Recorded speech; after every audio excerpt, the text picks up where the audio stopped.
Hey guys, what is up? It's Dusty here, and welcome back to another crypto video. And today, I need to give you guys an update on what is going to happen to the lawsuit tomorrow, and of course, what I think is going to happen to the XRP price, kind of in connection to that. Now, for all of you that do not know, Ripple is in a lawsuit with the SEC. There's been a ton of things happening, and I give updates almost every single day or whenever there's something important coming out. Our last update was the SEC responding to Brad Garlinghouse and Chris Larson's motion to dismiss, saying they want to kind of merge the two together. To which Ripple said no, and the judge still needs to file a ruling for it, but we'll most likely see something of the sort happen today or tomorrow, as she also has to give her verdict on whether the SEC can still use their MOUs. So the first part was right here. This is the first part. And the second part, I also had a little article of, but I guess, oh, here we go. Right, so this one is basically the MOU request. That's what the hearing was about 2 days ago, and we still need the judge to give a ruling on that, most likely somewhere throughout this week. We don't know exactly when, but we'll see it. Now, moving on. If you check here through James Fillon's tweet, you'll notice Ripple, the individual defendants and the SEC News have to respond to John Deaton's motion to intervene on Monday, May 3rd, and we will probably see a ruling on some of the pending discovery disputes sometime next week. No hearings are scheduled for the next week as of today, and so what this basically means is tomorrow, because that's Monday, right? They don't really work in the weekends too much. They do work there, by the way, because it's the freaking law. Law doesn't stop. They do post things in the weekends sometimes as well, I've noticed. The majority of these things are kind of waited for. On Monday, at least they want business days if they have to respond to something. And specifically the judge, I don't think she rules things in the weekend. I just think the lawyers can actually post files on the weekend. But once more, don't quote me on all of that. What I do know is that most likely throughout this next week, we'll see a couple of these disputes be solved, which could be good for the XP price, as once more, these will most likely be ruled in Ripple's favor, as just most things point towards that direction. I think we could all agree with that. If the SEC does win in a couple of points as well, it doesn't really matter too much, because Ripple has already won consecutively in almost any dispute thus far. I think the only thing it would kind of hurt for is people who don't know anything about the law or about the lawsuit, but the majority of people here know. You win some, you lose some. It's about the war, not one single battle, and the way it's going right now, Ripple is really looking to win. But let's dive a little bit deeper. John Deaton is a community member and a lawyer, and he basically filed a motion to intervene, which takes us as XRP investors into this lawsuit. And to be complete, there's 16,000 of us who also signed with it.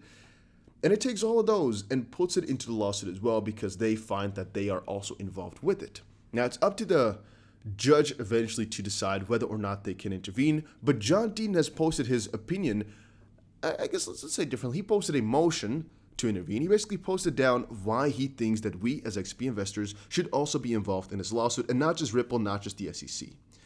And now today or tomorrow, the SEC and Ripple can both object if they want to, which isn't necessarily going to be final. It's just they can object, and then eventually there's going to be some hearing or some new paper by the judge to basically, no, I think it's going to be a hearing. I think it has to be a hearing where the judge will say whether or not we can enter. And once more, we would want that. We definitely want that, because right now, John Deaton has posted so many things in a negative way towards the SEC and so many positive things for just us as XP holders, because we basically want to be involved, since Ripple doesn't have our best interest, nor does the SEC, right? So we want to be part of that. And that's going to happen tomorrow. I think if Ripple doesn't file a response, or only responds basically saying they want John Deaton to come on in, that would be really positive. And if the SEC has a weak-ass response, that's also going to be positive. Plus the oh, no, sneeze. No, I can't do it. No, I had to sneeze, but I couldn't. It didn't work. Also, together with the fact that most things have been going well, and since most likely within next week, maybe even tomorrow, the judge is going to let go her ruling on the MOU case, which basically talked about the SEC contacting foreign regulators, and we also need a ruling on the SEC not handing over all their documents and Ripple overreaching. All of that we need some verdicts on, and we're hopefully going to hear that throughout this week. So this is definitely a big week for the lawsuit / Ripple.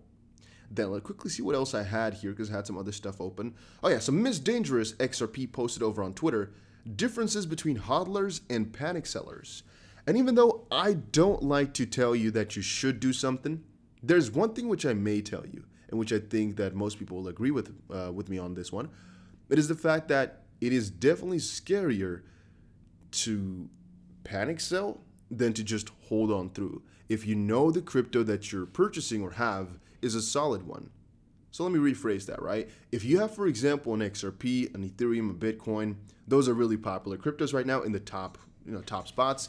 If you have those, you're quite certain that it won't go to zero at least, and that eventually it will be picked back up unless, for example, the lawsuit kicks in or Ethereum gets a 51% attack or Bitcoin, just something like that, which is catastrophical, which you might not be able to recover from. But just in normal price and normal, things, normal way, it's going to be recovering. So regardless of how much it dumps, it will come back up, and it will come back up higher.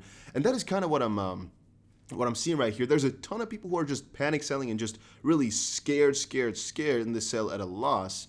I would never do that, mostly because I know and I believe in my cryptos. You might call that a little bit strange that I really believe in my cryptos, but I really do. All right, I firmly believe in my cryptos, and I just personally think it will be the best choice for me to just hodl them through and eventually make a lot of money with that. But again, that's just my opinion on the matter. I've seen a lot of people tell me, Dusty, when should I sell? When should I buy? In the end of things, you don't really know.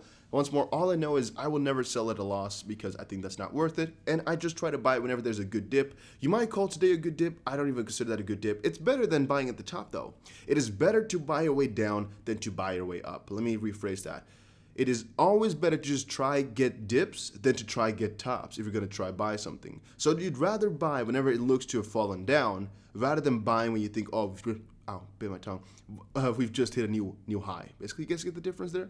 It's better to buy a way down. It's something which a lot of people don't get, though. They do the exact opposite. They just, whenever the price goes up and pumps, people like to buy it. And then, what effect are XRP whales having on its price? Yeah, this is also a question I see quite often because we very often title our videos with whales in there. XRP and Ripple have been in the news almost every other day for the past few months. Well, actually, it's been in the news all the time, thanks to developments in the SEC lawsuit and the token's price appreciation since December. By the way, guys, if you aren't yet, make sure you press the subscribe button. Why not, right? Why not? Make sure you press it so you're updated every time I post another update on XRP/Ripple/ just whatever is important. I will cover it on this channel, so make sure you are subscribed. Thanks to developments in the SEC's lawsuit and the token's price appreciation since December. However, as of late, the buzz has been instigated by the market's XRP whales. In fact, over the past few days, these whales have gone on to accumulate massive volumes of the token. Sentiment's metrics pointed to something similar, attesting the same on Twitter. Technical and on-chain analyst Ali Martinez highlighted, XRP whales have gone into a buying spree. Sentiment reveals that 19 new addresses with more than 1 million XRP have joined the network since April 23rd, and she added, further, upward pressure could push this crypto to new yearly highs, and that is what we like to see, guys. That is definitely what we like to see. In the end, though, if you're really worried or you're really unsure of your investment, the best medicine is to just look through the chat here. If you just check through my comment sections most of the time, you just see a lot of people say hodl, hodl, hodl, hodl. Because we're all in the same boat in the end of the day, right? We're all holding the same crypto. We all have the same type of prediction, the same type of vision, the same type of thought process. It is just a waiting game to get to our predicted price. And everybody will have a little bit of a slightly adjusted, predicted price. For example, I might want to sell some at, $15. You might want to sell some at $10. Somebody else might want to sell his first XRP at $200.